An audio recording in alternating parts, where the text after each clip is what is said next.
Hey, I'm Roland with Mobile Geeks, and what we have right here are the two flagships from the two Korean companies that are vying for the crown in the smartphone market.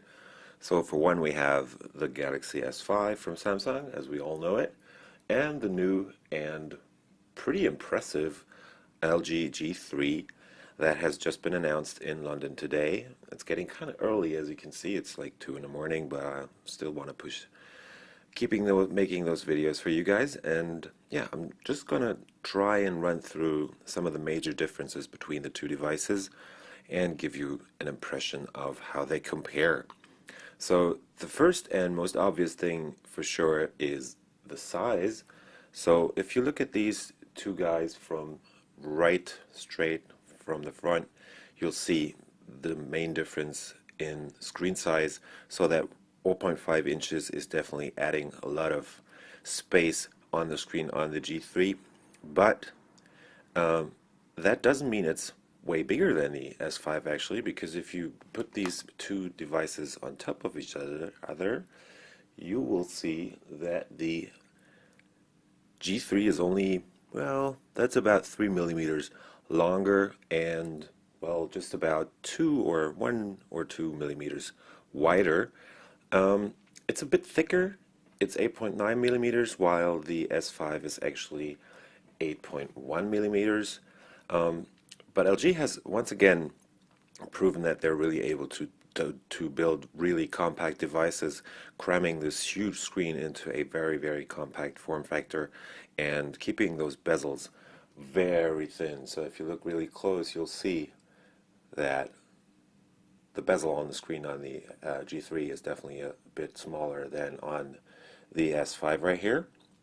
And another major difference on the front, that's for sure, is also that Samsung is still using capacitive touch buttons and their physical home button, while LG is switching or has been switching to these on-screen buttons at least since the Nexus 4 already. But let's talk about the screen a bit more. So what LG is doing here is they're the first major manufacturer using a 2K display.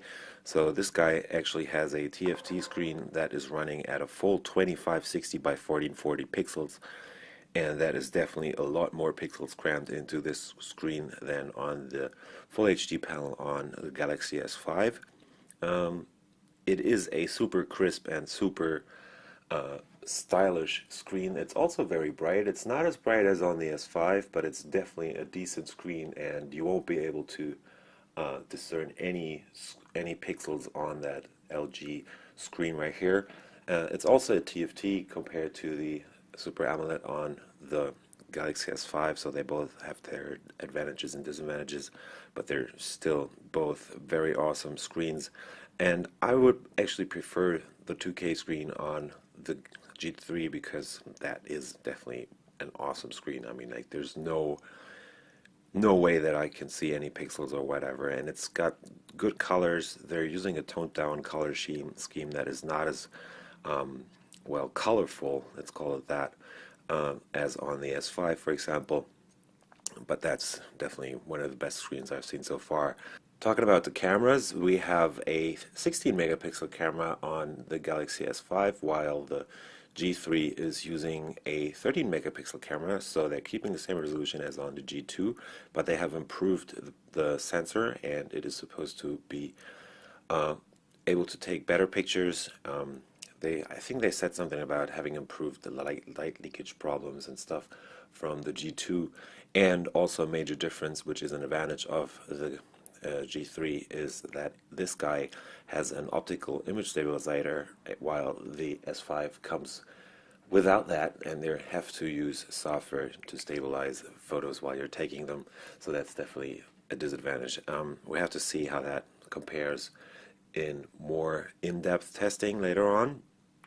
What's interesting too on the cameras is that this is using a typical optical autofocus on here. It's a very fast one though, so the S5 is supposed to be able to focus within zero point 0.3 seconds, while the new G3 actually has a laser autofocus. So this guy up here is throwing out laser beams in kind of a cone shape, so it measures the time that it takes for the light to come back to the sensor, and that way they're able to make the camera focus within, I think they said something like 276 milliseconds, so that's definitely a very, very fast autofocus, and that's even faster than on the S5. The flashes are both, or this is actually a dual color flash, while this guy should also have one of these dual color flashes. While the S5 has its button on the sides and on, well, on both sides in this case, the G3 is sticking to LG's concept of having the buttons on the back. So we have these rear keys back here, these two buttons on around the power button in the middle are for volume, so up and down, volume marker right there, and a metallic power button in the middle. The speakers on the two devices are pretty much in the same position. If you're wondering why this G3 actually is making all those noises, it's because it's the knock code stuff that is activating the device all the time, so it keeps just registering touches when I hold the devices like this. The S5 has a speaker down here and the G3 has a speaker down here, but this guy is supposed to have a 1.5 watt amp in there and a 1 watt speaker, so we'll see how the sound compares on these two. While we're at it, you can see down here that the S5, as we all know, has its USB 3 port right there, and it's waterproof, while the G3 is splash proof but definitely not waterproof. You do not want to put this into any water because this will definitely destroy the device, and you only get a micro USB port.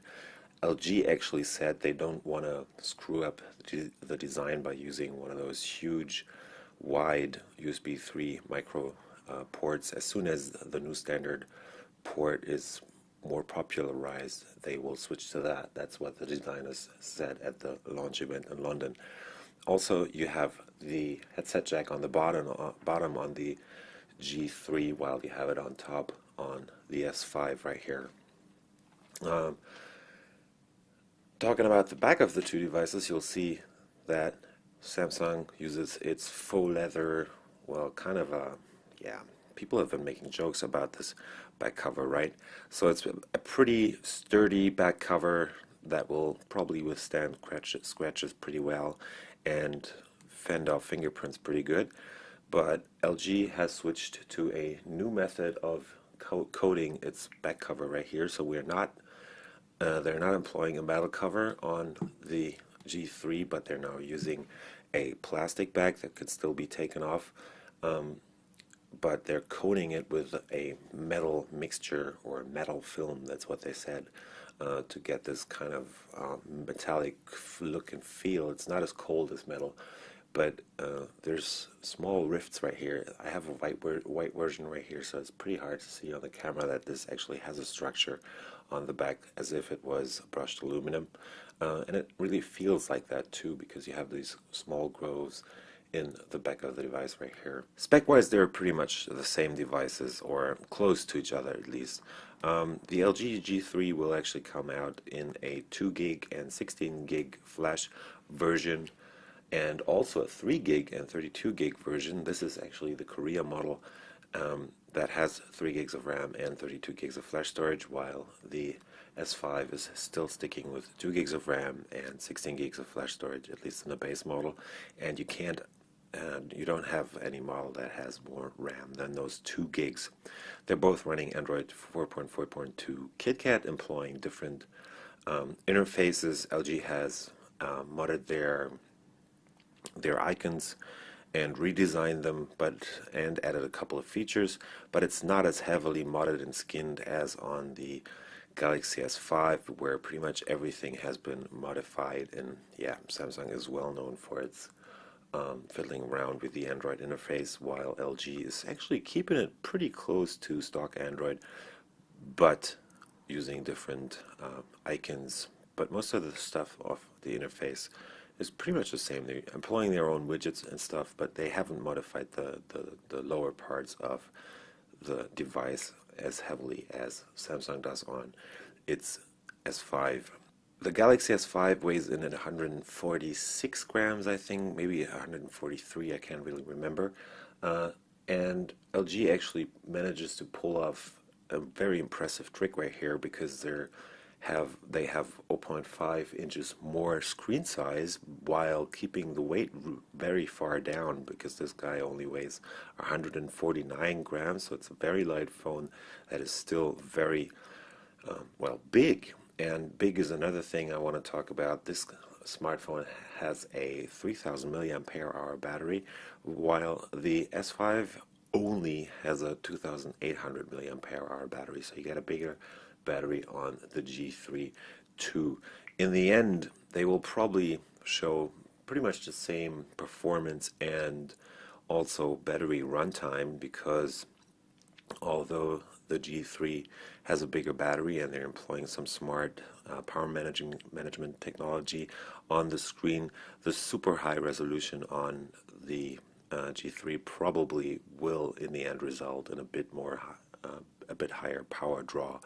So they will both make it through the day, I guess, but we'll see about that later. So that's just been a quick and very, very shallow comparison of the two flagship smartphones from LG. So this is the G3, the new one, and the Samsung Galaxy S5 that's already been out for a while.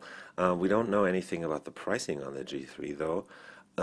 I'm guessing we're talking about $599 USD for the 2 gig and 16 gigs of flash storage version on the G3, which would result in a pretty much same price way of pricing compared to the S5, but people in the US are always buying these on contract. So yeah, we'll see how that works out in the end internationally. It also depends on where you buy these devices. There's probably going to be a couple of regions where you only can get the 2 gig and 16 gig flash storage version of the G3, while the 3 gig version is probably confined to countries like Korea and other Asian countries and select Western markets, but LG hasn't said anything about that yet. So the G3 is coming out in June, at least in every other country except for Korea, because in Korea it's already on sale from next week. So yeah, that's been again a quick look at the Galaxy S5 and the G3 from LG. I was Roland with Mobile Geeks. See you later.